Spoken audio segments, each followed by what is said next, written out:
So hello guys, मैं वापस से ये वीडियो थोड़ा सा रिसेंटली बना रहा हूँ, तो इस बार ज़्यादा डिले नहीं करूँगा क्योंकि वो क्या बोलते हैं उसको, एक पैटर्न फ्लो हो जाता है ना, वो टूट जाता है। तो पिछली बार हम जो थे वो कहाँ पर थे? हम ये वाले टर्म पे थे जहाँ पर ई और जो वी है इसका रिलेशन हम पढ़ रहे थे कि वो डिस्टेंस के अकॉर्डिंग कैसे होता है। ओके, तो ये मैंने बता दिया था थोड़ा सा, तो इसमें कोई इतना वो आप वीडियो देखेंगे तो उसमें समझ में आएगा आपको एंड में। बट मैं फिर से इसमें एक बार बता दूंगा कैलकुलेशन के साथ, हम उसमें वैल्यूज डाल करके कि कैसे वो चीज़ चेंज हो रही है। ओके, तो एक मिनट रुकिए।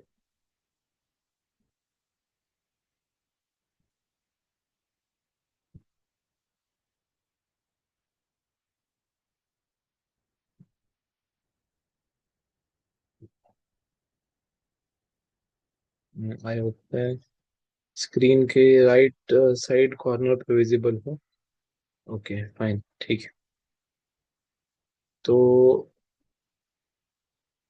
अभी हम फिर से स्टार्ट करते हैं। ओके ठीक है, तो ये चीज वो टॉपिक हम वहीं से स्टार्ट करेंगे। तो यहाँ पर देख रहे हैं कि ये जो ई जो है इलेक्ट्रिक फील्ड एंड जो वोल्टेज है पोटेंशियल डिफरेंस इसमें, और बीच में मैं बताना चाहूंगा कि मैंने एक शॉर्ट मतलब शॉर्ट जो है यूट्यूब पे वो एक अपलोड किया है। मतलब वो एक रैंडम है जिसपे कि मैं सर्च करके सिर्फ मतलब चैट जीपीटी पे मैंने सर्च किया इसमें कि वो क्या आंसर देता है शॉर्ट में, ब्रीफ में, वो चीज आपको समझ में आ जाएगी। तो जो चीज मैं यहाँ पढ़ाऊंगा उस चीज का एक रील वहां पे डाल दूंगा, जिससे कि आपको समझ में आ जाएगा बेसिक शॉर्ट पूरा एक क्रिस्प में कि क्या हमने पढ़ा है। ओके, तो वो चीज मुझे लगता है ज्यादा बेटर है। मैंने उसका सोचा कि कैसे समझ में आएगा। हाँ, उसमें लेकिन आपको रीड करना पड़ेगा एक बार, क्योंकि उसमें मैं थोड़े फीचर डालूंगा अभी, जैसे कि उसमें साउंड नहीं है पहले वाले में। तो दैट इज ओके, आपको पढ़ने से मतलब है उसमें, तो पढ़िए एक बार। और दूसरी चीज ये है कि आप उसमें जो कंटेंट है उसको एक बार देखिए, पहले यहाँ देखिए उसके बाद जाके वहां पढ़िए, क्योंकि यहाँ पे एक बार पढ़ेंगे तो समझ में आएगा। वो बहुत ही क्रिस्प में है। तो दैट इज लाइक मतलब एकदम एंड एंड टाइम पे अगर आप कुछ चीज पढ़ रहे हैं तो उस चीज के लिए वो ठीक है। ओके, बट मैं वो चीज अपलोड कर दूंगा साथ में। तो और मुझे ये चीज भी आई है कि क्या बोलते हैं, मुझे ना दो तीन बहुत लोग, मतलब बहुत लोग तो नहीं, बस रिसेंटली अभी तो फिलहाल देख रहे हैं, बहुत कम लोग देख रहे हैं रिसेंटली। लेकिन उसमें मुझे ये सजेशन आया कि कुछ ऐसे बच्चे हैं जिनको कि ना इंग्लिश टर्म्स थोड़े से समझ में नहीं आ रहे, मतलब मैं यूज करता हूँ। तो मैं कोशिश करूंगा कि उसके हिंदी टर्म्स में बोलूं या फिर उसको थोड़ा सा उस तरफ टिल्ट करूं, ताकि दोनों को समझ में आ जाए, इंग्लिश जो समझते हैं मोस्टली और जो हिंदी समझते हैं कुछ चीजों का। जैसे इलेक्ट्रिक फील्ड है तो उसको इलेक्ट्रिक फील्ड ही बोलेंगे। विद्युत क्या बोलते हैं उसको मुझे नहीं पता, लेकिन इलेक्ट्रिक का मतलब तो विद्युत होता है, उसका फील्ड का मतलब उसके क्षेत्र बोल सकते हैं वैसा। पोटेंशियल डिफरेंस ही बोलूंगा मैं। कुछ टर्म्स है लेकिन समझाने का तरीका मेरा हिंदी में ही है, तो फिर मैं उस चीज को हिंदी में ही समझाऊंगा, इंग्लिश भी मिक्स रहेगा। सो दैट इज वो मेरे को लगता है कि ठीक ही रहेगा। मैं कोशिश करूंगा कि ज्यादा थोड़ा मिक्स में बोलूं। ओके, तो फिर ठीक है, हम स्टार्ट करते हैं।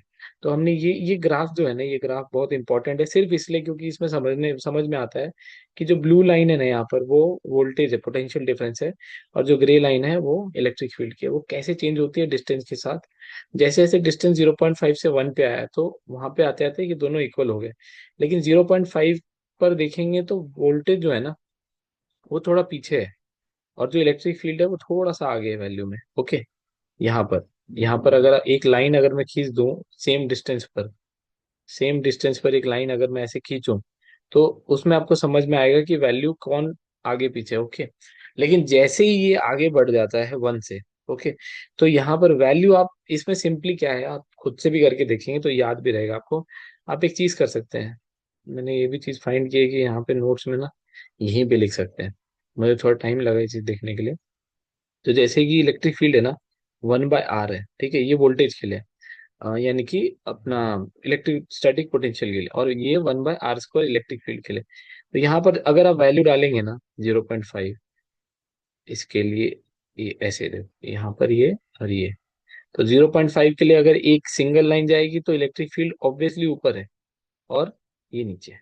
तो ये ग्राफ से भी समझ में आ रहा है, बट आप वैल्यू डाल के भी देखेंगे तो वो वैसे ही बिहेव करेगा।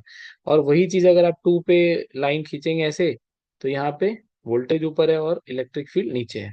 तो ये चीज समझ में आ रही है कि अगर 1 से ज्यादा, मतलब अगर डिस्टेंस बढ़ जाता है तो उसके बाद जो स्क्वायर का टर्म है वो इलेक्ट्रिक फील्ड को कम कर देता है। ओके, तो वो वैसे बिहेव करता है। मतलब यहाँ पर ये चीज बता रहे हैं कि electric field is one by inverse square law पे चलता है। ठीक है, इनवर्स स्क्वायर लॉ पे चलता है। बट जो वोल्टेज है, इलेक्ट्रोस्टैटिक पोटेंशियल है, वो लीनियरली लीनियर इनवर्स प्रोपोर्शन होता है। मतलब वो उसके ऊपर पावर नहीं है, उसके ऊपर पावर वन है। ओके, पावर मतलब स्क्वायर वाला कुछ टर्म नहीं है, पॉलिनोमियल पावर नहीं है। दैट इज, सॉरी पॉलिनोमियल बोल रहा हूँ, स्क्वायर क्या बोलते हैं उसको, दैट इज क्वाड्रेटिक पावर है। फिर अगर थ्री होगा तो क्यूबिक पावर हो सकता है।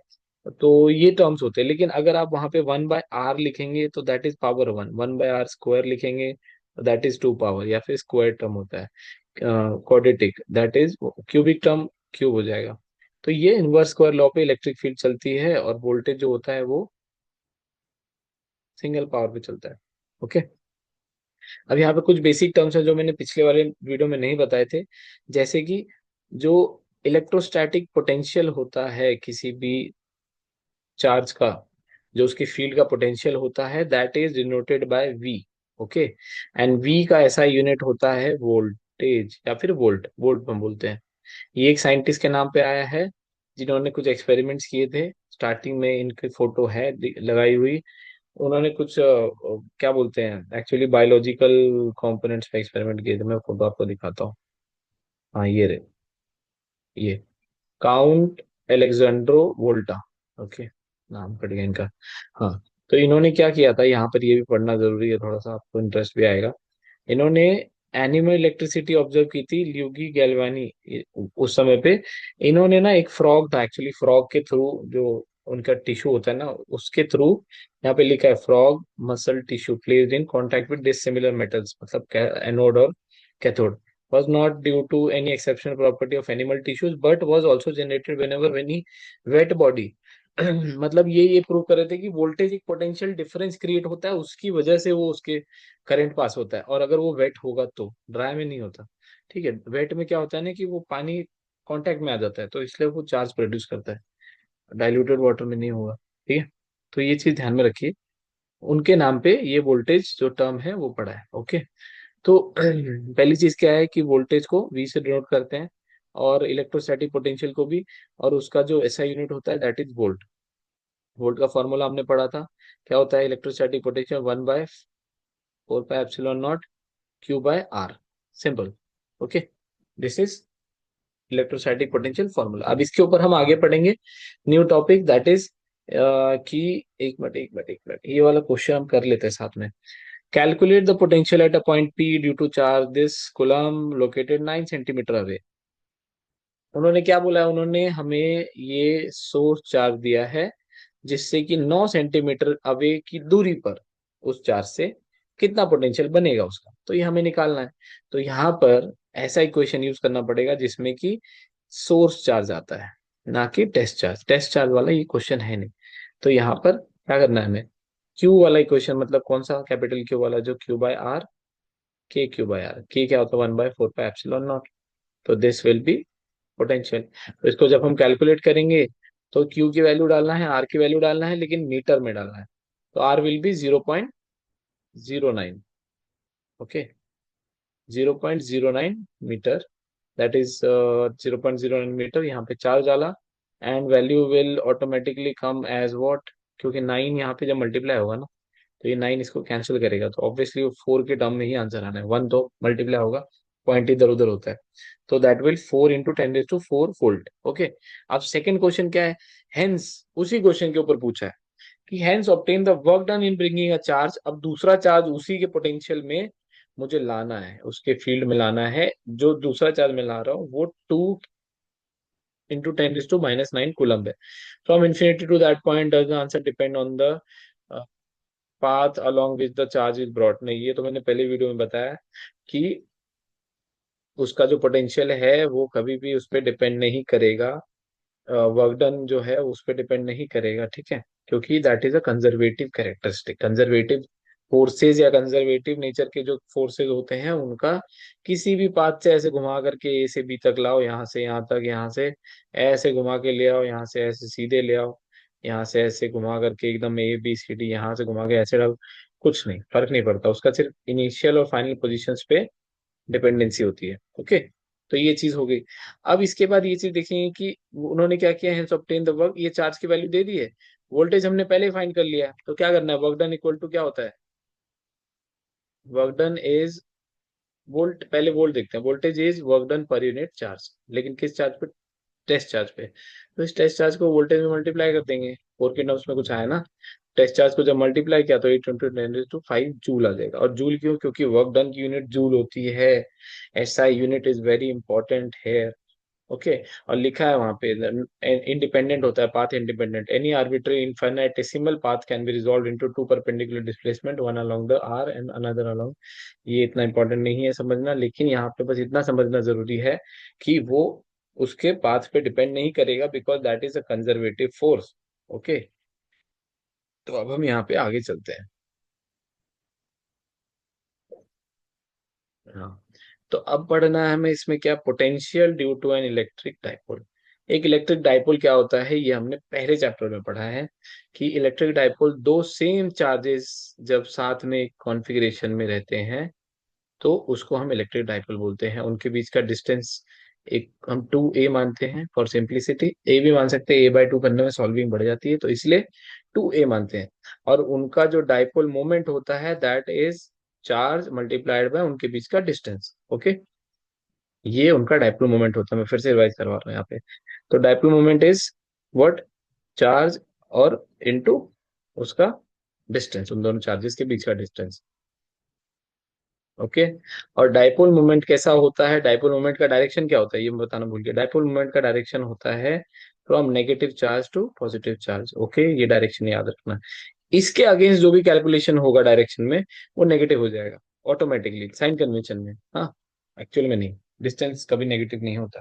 तो अगर हम उसके अगेंस्ट में कुछ डिस्टेंस मेजर करेंगे तो वो चीज ऑटोमेटिकली नेगेटिव हो जाएगी। तो इन्होंने यहाँ पे जो बोला है, मैं आपको एक सेटअप बताता हूँ कि इन्होंने क्या बोला है, कि एक दो चार्जेस हैं जो कि सेटअप में है, आपको डायग्राम भी दिखा देता हूँ। दो चार्जेस हैं यहाँ पे सेटअप में है डाइपोल में, एक प्लस क्यू है, एक माइनस क्यू है, सेपरेटेड बाय डिस्टेंस 2a, और एक पॉइंट P है। ठीक है, रैंडम पॉइंट है, आर्बिट्री पॉइंट, जो कि पॉइंट P हमें ये बता रहा है कि बहुत दूर में वो है, and that R is very far, R is greater than, sorry, R is greater than A, मतलब वो बहुत ज्यादा बड़ा है ए से, 2a से भी बहुत बड़ा है, लेकिन ए से तो और बहुत बड़ा हो जाएगा। ये हमें काम आएगा बाद में, तो ये चीज आप याद रखें। अब यहाँ पर क्या है कि वो जो पी पॉइंट है, वो डाइपोल, हम जब भी डाइपोल का जो भी कैलकुलेशन करते हैं वो डाइपोल के सेंटर पॉइंट से करते हैं डिस्टेंस का, या कोई भी डिस्टेंस मेजर करना है, एंगल मेजर करना है, वो सेंटर पॉइंट से करते हैं, क्योंकि यहाँ से करेंगे तो अलग, यहाँ से अलग आएगा, तो सेंटर को एक हम एवरेज मान लेते हैं। तो यहाँ से जब हम उस पॉइंट को ले रहे हैं तो वो एक एंगल थीटा बना रहा है, तो ऑब्वियस सी बात है यहाँ क्या बनाएगा, 180 माइनस थीटा। ओके, ये लीनियर है। ओके, तो 180 माइनस थीटा, या that is pi minus theta. तो यहाँ पर ये वेक्टर आर है जो कि सेंटर, डाइपोल के सेंटर से या डाइपोल से पी पॉइंट तक जा रहा है।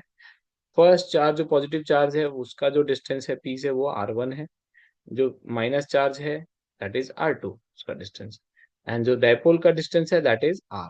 और ये बोल्ड में इसलिए क्योंकि that is a vector quantity, position vector है।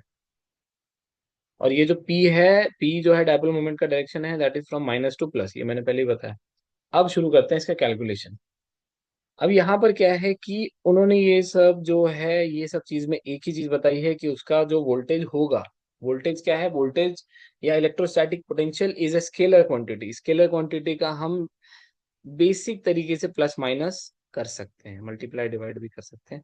तो बेसिक एडिशन और सब्ट्रैक्शन होता है, जैसे कि एक प्लस चार्ज 2 कूलम है, माइनस 4 कूलम है, तो टोटल चार्ज क्या होगा उस बॉडी में, प्लस कर माइनस कर, टोटल प्लस कर देंगे, मतलब -4 + 2 that will B -2 coulomb. Okay, तो ये स्केलर क्वांटिटी है चार्ज भी, इसलिए मैं बता रहा हूँ एग्जाम्पल कैसे सॉल्व होता है। तो मैं क्या करूंगा, इस चार्ज की वजह से पी पॉइंट पर वोल्टेज कैसे निकालते हैं, ये हमने पढ़ा फॉर्मूले से, वो निकालेंगे, माइनस क्यू की वजह से जो आएगा वो निकालेंगे, और दोनों को ऐड करेंगे। Okay, simple. लेकिन इसका कैलकुलेशन थोड़ा सा लेंदी है, तो अभी ध्यान दीजिए समझने के लिए। ओके, वीडियो इसी वजह से लंबे होते हैं क्योंकि मैं समझा रहा हूँ, शॉर्ट में भागूंगा तो फिर थोड़ा सा मुश्किल हो जाएगा। तो इसमें क्या है कि अगर मैं यहाँ पे करूँ बेसिक कैलकुलेशन तो ये ऐसा बनेगा इक्वेशन फाइनल। मैंने जो बोला उसका फाइनल इक्वेशन। क्यों?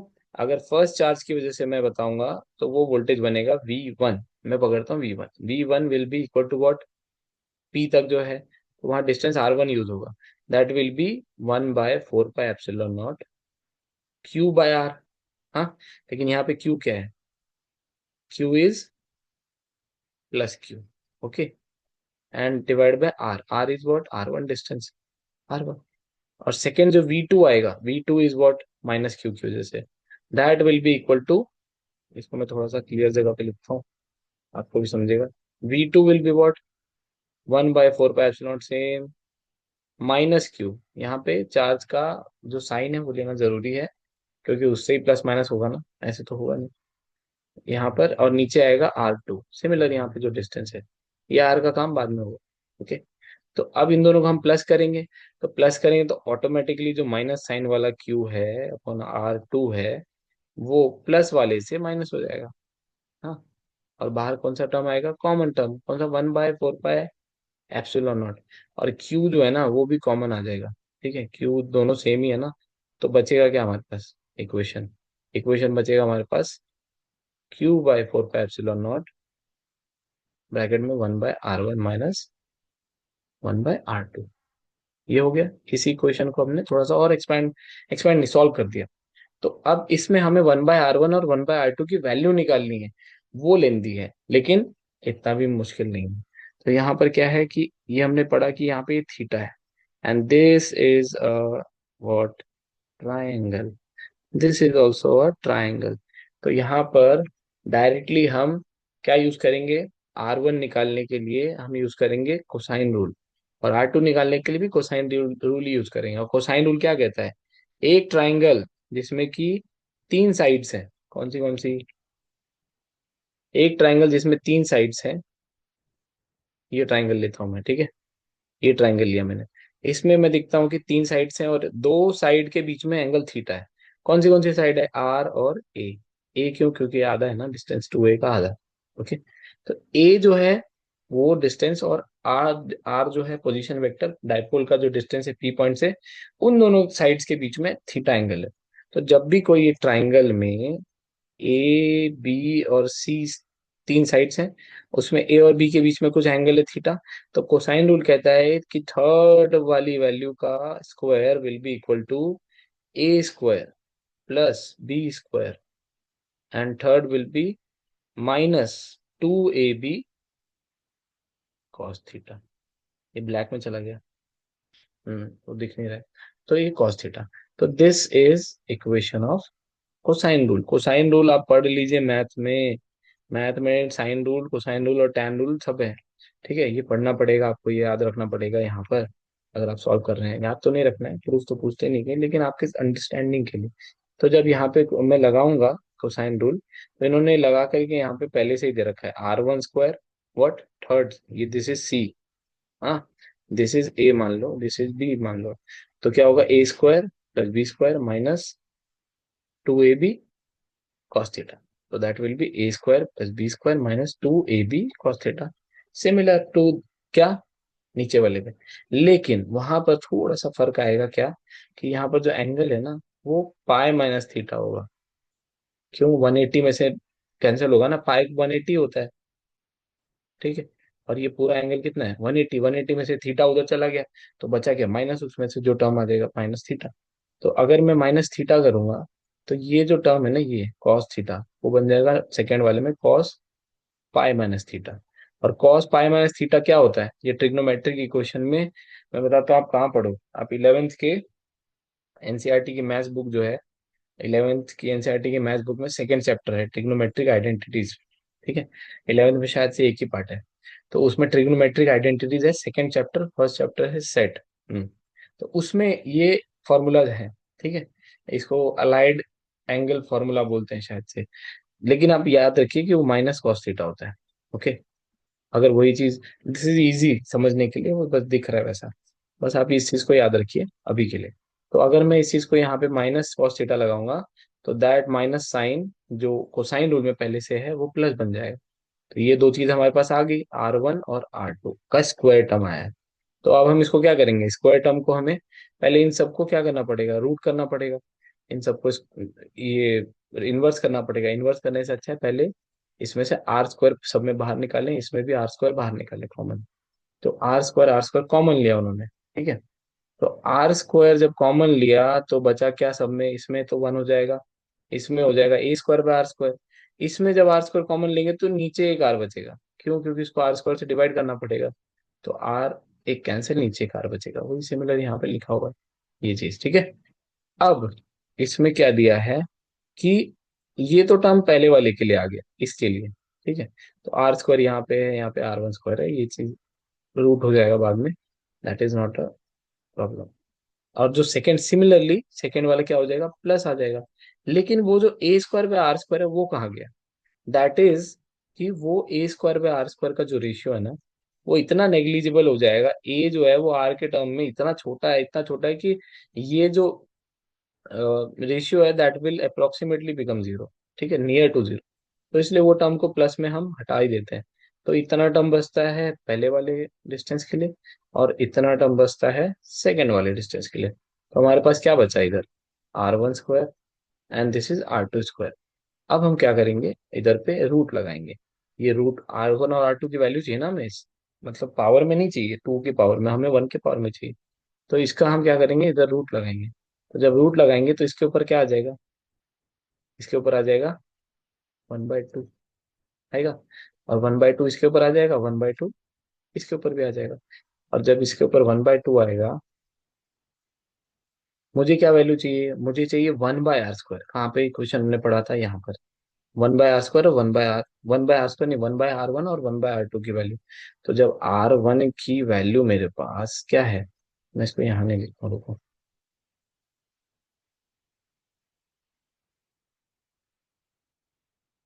ये पेन उधर जाता कि नहीं भाई, चले जा चले जा।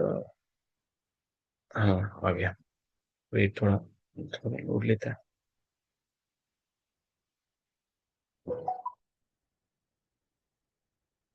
आई होप समझ में तो आ रहा होगा आप लोगों को। हम्म। और दूसरा है कि मैं थोड़ा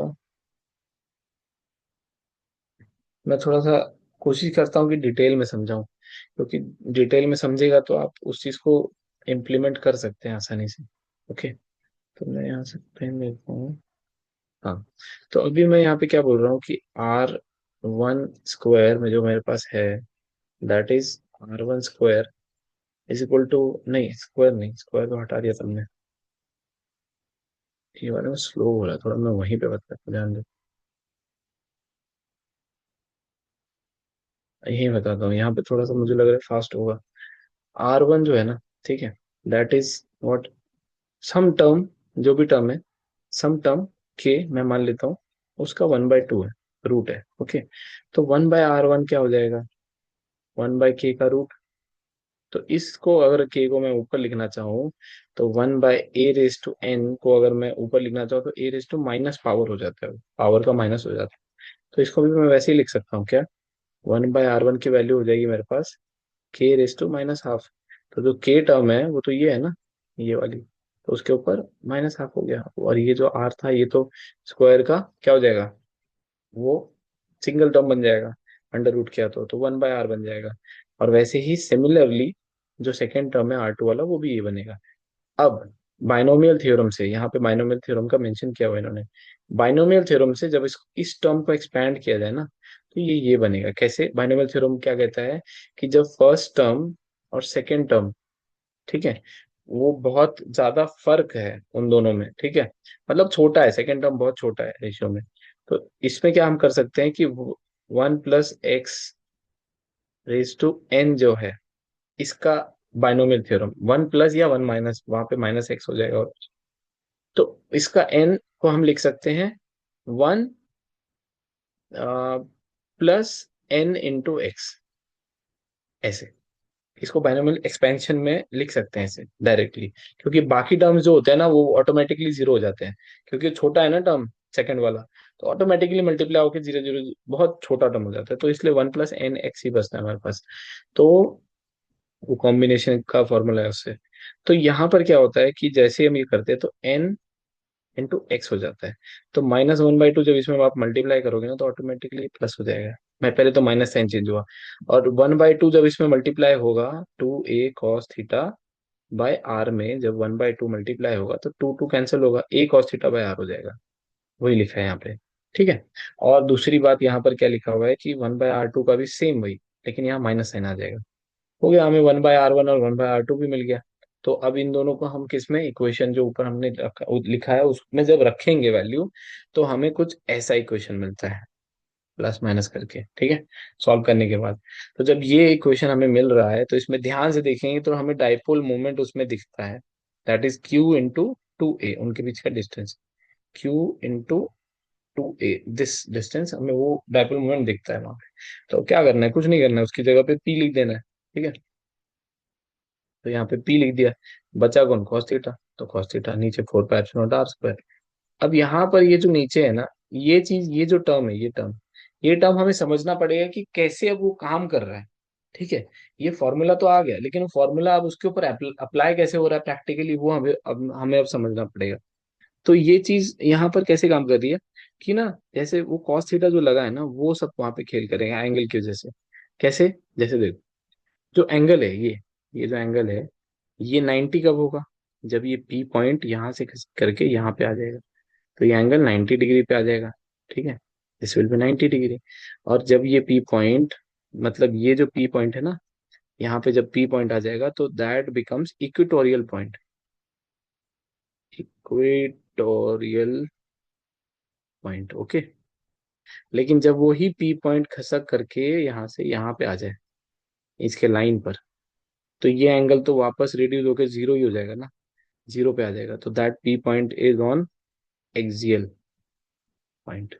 और एक्सियल में दो पॉइंट्स आ सकते हैं, एक तो 0 डिग्री और एक 180 डिग्री। कैसे 180, अगर मैं इस साइड पे मानता हूँ दैट इज 0 डिग्री, इधर पे रिड्यूस होकर जीरो हो जाएगा, तो ये पी पॉइंट घूम करके इधर, अगर इधर आ गया, तो ये तो 180 हो गया ना पूरा सर्कल, सेमी सर्कल। तो ये इसका मतलब एक 0 डिग्री और एक पाए। ठीक है, और एक आता है 90 डिग्री बीच में। 90 को मैं अलग से लिख रहा हूँ ताकि आपको समझ में आए। अब कॉस थीटा इस पे क्या क्या होता है, cos 0 क्या हो जाता है 1, cos पाई क्या होता है, sorry, -1, and cos 90 will be 0। तो ऑटोमेटिकली वो जो इक्वेशन है ना हमारे पास, वो cos थीटा वाली जिसमें मल्टीप्लाई हो रहा है, तो मैं बोल सकता हूँ कि जो पोटेंशियल है वो इक्वेटोरियल पॉइंट पे क्या हो जाता है, जीरो हो जाता है। यहाँ पे वो चीज देखने को मिलेगा डाइपोल एक्सिस पे। ठीक है, नहीं तो ये तो एक्सिस है, 0 और पाई, लेकिन पाई/2 पे जो हमारा ये पोटेंशियल है वो क्या हो जाता है, जीरो हो जाता है। तो ये चीज हमने यहाँ पे समझी। अब यहाँ पे एक और चीज देखनी जरूरी है कि जो वोल्टेज है उसका फॉर्मूला क्या बन रहा है यहाँ पर। अगर देखा जाए ध्यान से, तो कॉस थीटा जो है एक्सियल एक्सियल पॉइंट पे, अगर एक्सियल पॉइंट पे देखा जाए तो एक्सियल पॉइंट पे क्या आता है, प्लस माइनस। प्लस माइनस इसलिए क्योंकि वहां पे चार्ज का भी डिस्ट्रीब्यूशन है और उसके बाद वहां पे डायरेक्शन का भी आता है, इसलिए +/(1/4πε0) डॉट p/r²। अब यहाँ पर भी एक इम्पोर्टेंट चीज है कि ये r² से वेरी कर रहा है, लेकिन जब ई हम देख रहे थे उसमें डाइपोल जो होता है वो r³ से वेरी करता है। तो ई हमेशा एक पावर आगे रहता है, ये ध्यान रखना। जिसमें अगर वी जो होगा वो 1/r होगा, तो ई 1/r² होगा। बोलेगा मैं क्यों पीछे रहूं उसमें। हाँ, और उसके बाद जो वी है, तो वी अगर बोलता है कि चलो भाई मैं 1/r² होता हूँ, आप तो बराबर होने दो, तो ई बोलता है नहीं, मैं 1/r³ हो जाऊंगा। डाइपोल हमने पढ़ा था ना, तो क्यूबिक तरीके से वेरी करता है। तो यहाँ पर ये एक्सियल पे 1/r² होता है, बट वो वहाँ पे 1/r³ हो जाता है। तो potential due to dipole depends not just on R but also on the angle between position vector. यहाँ पे एंगल पे भी डिपेंड करता है, ओके, सिर्फ आर पे डिपेंड नहीं करता है। और यहाँ पर क्या है, electric dipole potential falls at large distance as 1/r², not as 1/r। Electric dipole यहाँ पर अब जो इसका बन रहा है, इलेक्ट्रिक फील्ड नहीं है, इलेक्ट्रिक डाइपोल की बात हो रही है जो यहाँ पे बन रहा है, वो 1/r² से फॉल होता है। यहाँ पर 1/r से नहीं हो रहा है, उसका पोटेंशियल ही है लेकिन 1/r से हो रहा है। क्यों, क्योंकि ये एक डाइपोल है। और कैरेक्टरिस्टिक अब यहाँ पे ये बोला है कि 1/r² वर्सेज आर और 1/r versus are drawn in other context, वो आगे बनाया उन्होंने ग्राफ। ठीक है, वो समझने के लिए ये कुछ नहीं है, ये इन्होंने बताया कि उसको पी जो है हमारा उसका एंगल के हिसाब से कैसे चेंज हो रहा है। ओके, तो ये चीज यहाँ पे हमने पढ़ी। अब potential due to system of charges, एक ये भी टॉपिक अभी कंप्लीट कर लेते हैं क्योंकि ये इतना बड़ा नहीं है। Potential due to system of charges कुछ नहीं है, सिंपल एक रूल है कि आपको एक पॉइंट चार्ज से, एक चार्ज की वजह से एक पॉइंट पर क्या फील्ड आ रही है, या इलेक्ट्रोस्टैटिक पोटेंशियल क्या बन रहा है, जो वोल्टेज बन रहा है वो क्या बन रहा है वो पता है, उसका फॉर्मूला क्या होता है। अगर मैं यहाँ पे सारे चार्जेस को हटा दूं, सब ये जो क्यू ये सब है, इनको हटाने के बाद मेरे पास एक चार्ज बचेगा Q1, उससे मैं बोलूंगा कि P पॉइंट पे क्या बन रहा है। तो मैं सिंपली बोल सकता हूँ कि V1 equal to 1/4 pi epsilon naught into what. एक मिनट रुकिए, मैं चार्ज में लगाता हूँ लैपटॉप।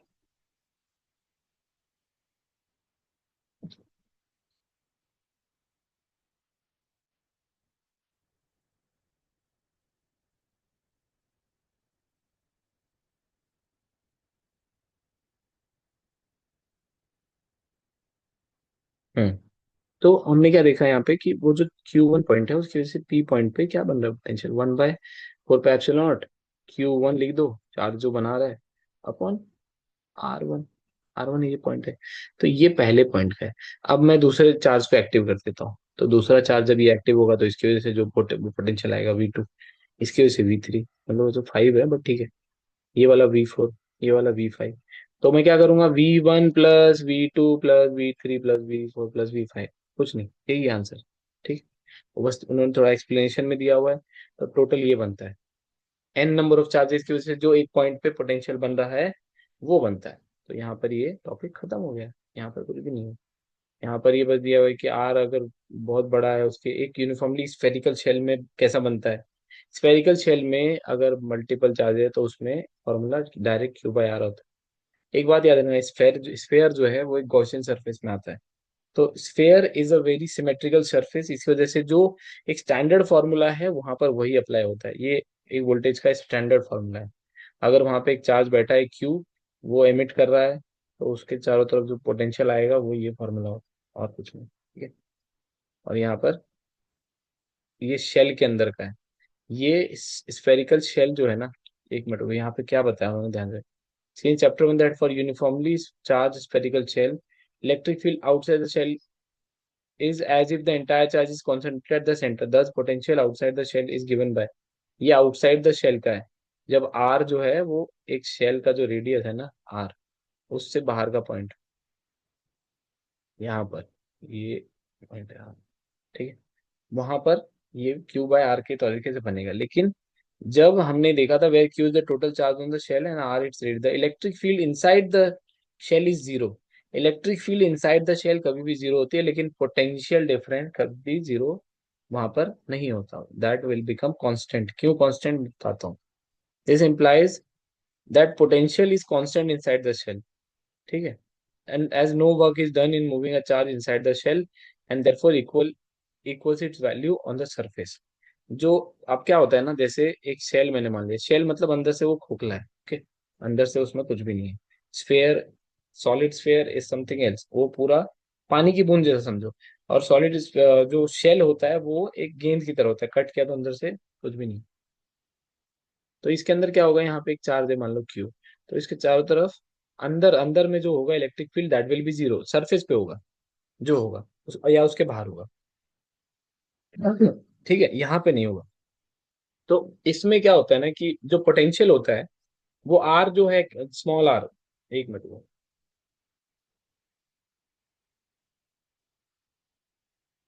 जो स्मॉल आर है वो पॉइंट, यहाँ पर जो स्मॉल आर पॉइंट है वहां पर तो ये वाला पोटेंशियल है, डिस्टेंस आप आर लगा दोगे सेंटर से आर तक का डिस्टेंस। लेकिन इसमें क्या होता है चेंज, इलेक्ट्रिक फील्ड जीरो होगी लेकिन वोल्टेज जो है ना, पोटेंशियल, वो जितना सरफेस पे होता है अंदर आने के बाद अंदर भी उतना ही होता है सब जगह। क्योंकि इलेक्ट्रिक फील्ड की वजह से वो अंदर चार्ज जीरो हुआ, चार्ज जीरो हुआ तो वहां पे चार्ज चेंज ही नहीं हो रहा है। चार्ज जब चेंज ही नहीं हो रहा है, सॉरी, इलेक्ट्रिक फील्ड जीरो होगी।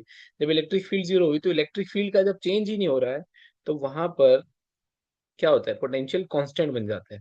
ये चीज आगे समझेगी, क्योंकि electric field is what, volt पर मीटर, ये भी यूनिट होती है इलेक्ट्रिक फील्ड की। मैंने बहुत पहले फर्स्ट वीडियो में बताया है जिसमें इलेक्ट्रिक फील्ड का मैंने डिस्कशन किया है।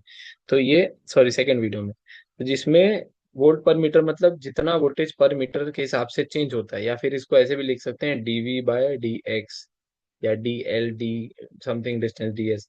तो जितना वोल्टेज पर यूनिट के हिसाब से चेंज होगा, पर यूनिट डिस्टेंस के हिसाब से, वो इलेक्ट्रिक फील्ड होती है। अब इलेक्ट्रिक फील्ड यहाँ पे जीरो हो गई, तो चेंज ऑफ वोल्टेज तो है ही नहीं, चेंज ऑफ वोल्टेज ही नहीं है, तो फिर इसका मतलब क्या है कि वो कांस्टेंट है।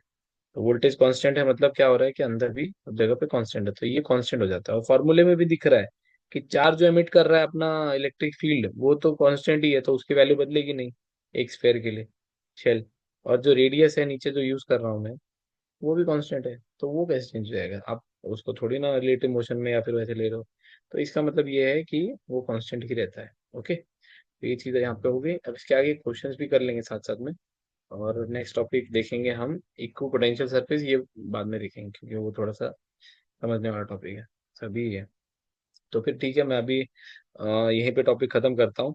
और आई होप आपको कुछ कुछ समझ में आ रहा होगा इसमें भी, क्योंकि मैं समझा रहा हूँ उस तरीके से। कुछ आपको लगता है तो आप कमेंट में बता सकते हैं, या फिर वो उसमें कमेंट में बोलेंगे तो फिर मुझे समझ में आ जाता है कि उसमें से क्या पॉइंट है क्या नहीं। अभी तो वीडियोस बहुत कम है और फिलहाल, लेकिन स्टिल अगर कोई देख रहे हैं इसको तो फिर कमेंट में बोल दीजिए। तो अभी के लिए मैं ये यहीं पे स्टॉप करता हूँ। और अगर आप वीडियो देख रहे हैं तो इस चीज़ को सब्सक्राइब कीजिए। और मतलब वो बोलते हैं सब्सक्राइब कीजिए, आपको करना है तो करिए, नहीं करना है तो बस आप पढ़ सकते हैं, क्योंकि मुझे इंटरेस्ट आता है पढ़ाने में। एंड आई एम लाइक कि आप वीडियो देखिए और समझिए, ज़्यादा ज़रूरी है। सब्सक्राइब करेंगे नहीं करेंगे वो बात की बात है। सब्सक्राइब करेंगे तो आपको एक चीज़ होगा कि वीडियो डलेगा, और वो बेल आइकन रहता है वो कुछ तो वो आप दबाएंगे तो आपको बस नोटिफिकेशन आ जाएगा कि वीडियो मैंने नया डाल दिया। सब्सक्राइब करेंगे तो एक रहता है कि हाँ, एक आप एक लॉयल्टी दिखा देते हैं कि हाँ चलो हम आपकी तरफ, मतलब आपसे पढ़ रहे हैं, और आपको सब्सक्राइब कर रखा है। तो आप करिए सब्सक्राइब, और आपके ऊपर है। और प्लस लाइक करिए, लाइक तो करिए, क्योंकि मैं स्पेशली टाइम निकाल करके इसमें बना रहा हूँ वीडियो। तो लाइक करिए और फिर बताइए किस चीज़ पे भी अगर कुछ इश्यू होता है तो। Okay then, bye.